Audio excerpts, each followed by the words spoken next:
Ok, bonjour à tous, bonjour à toutes. Bienvenue sur Ventre Presse. Je vous avais manqué. Donc ça fait un moment qu'on n'a pas sorti de vidéo, mais bon là on reprend, saison 2. On a des annonces importantes à vous faire, mais on vous les fera en temps et en heure. En tout cas, soyez assurés qu'on va revenir très fort cette année pour toujours plus de contenu, toujours plus de décryptage et d'analyse. Rentrons dans le vif du sujet. Alors, je voulais vous parler d'un. Alors, comme vous pouvez voir, hein, il y a un petit peu de. On a investi, on a un petit peu de matos, et encore, c'est que le début. Donc, il y a un article que j'ai lu il y a quelques temps et j'avais envie de réagir dessus, mais j'avais pas eu le temps d'enregistrer, donc c'est pas grave. Hein. C'est un article du 8 octobre. Euh, et donc, c'est un article que j'ai lu sur le site de l'Humanité.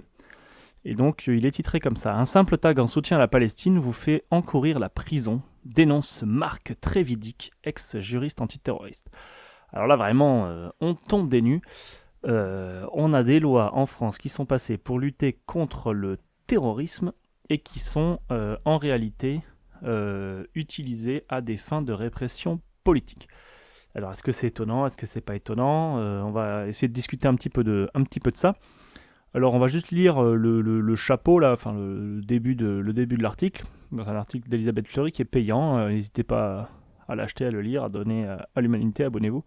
Et j'en profite, abonnez-vous à la chaîne, bien sûr, mettez un pouce, partagez cette vidéo si elle vous plaît, partagez les autres, allez écouter ce qu'on a fait l'an dernier. Et puis, surtout, abonnez-vous parce que cette année, va y avoir du lourd. Alors, pour lutter contre les sites djihadistes, le juge Marc Trévidic avait obtenu en 2014 que l'apologie du terrorisme soit plus sévèrement punie soit plus sévèrement punie, point, c'est un point. Face à la répression des soutiens à la Palestine, il dénonce aujourd'hui un usage dévoyé de la loi. Alors là, vraiment, on tombe des nues. Une loi antiterroriste qui est dévoyée et qui est utilisée à des fins de répression de la population générale et non pas donc à des fins politiques et non pas pour ce pourquoi elle avait été prévue à la base. Alors, sur ce même sujet, je vous renvoie vers la chaîne Antipatriarcam. Alors, c'est une chaîne qui est hyper intéressante. Donc voilà, si vous connaissez pas, donc c'est surtout sur Instagram, il me semble. Voilà, je vous laisse lire comment la. C'est une description, voilà. Euh, Lisez la description. Alors la chaîne est hyper intéressante, je trouve, et notamment cette vidéo là, réflexion sur le terrorisme, qui en fait explique pourquoi la personne derrière Antipatriarcam n'utilise pas le mot de terrorisme quand elle parle. Et moi je suis assez d'accord en fait avec ce qu'elle raconte dans la vidéo, donc je vais pas paraphraser, etc. Allez lire.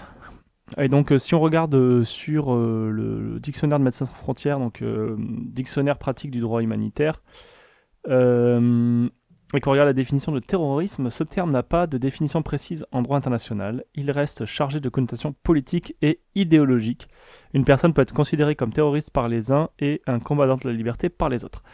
Il me semble que c'est un peu ça qu'elle développe dans sa vidéo, la personne derrière Antipatriarcam, et voilà, l'idée c'est de dire quoi? C'est de dire qu'en général, et très souvent, le terme de terroriste, il est souvent utilisé par un État dominant pour disqualifier une partie des gens.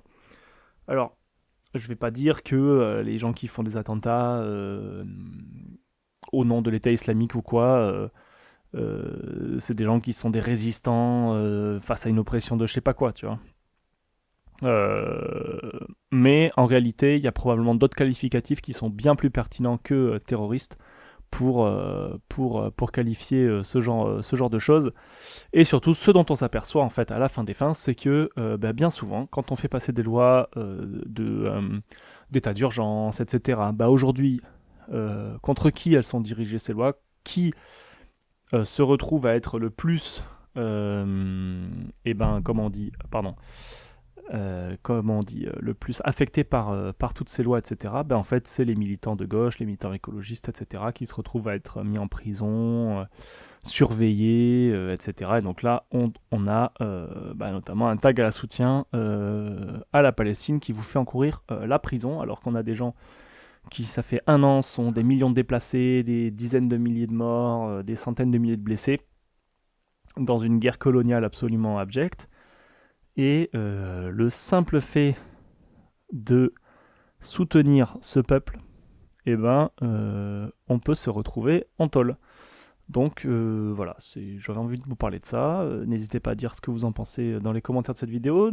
Je l'ai redit, mais je le redis, abonnez-vous parce qu'il va y avoir beaucoup de choses cette année. On a un planning très chargé qui s'annonce et on a prévu de faire plein de trucs sur Ventre-Presse, mais pas que.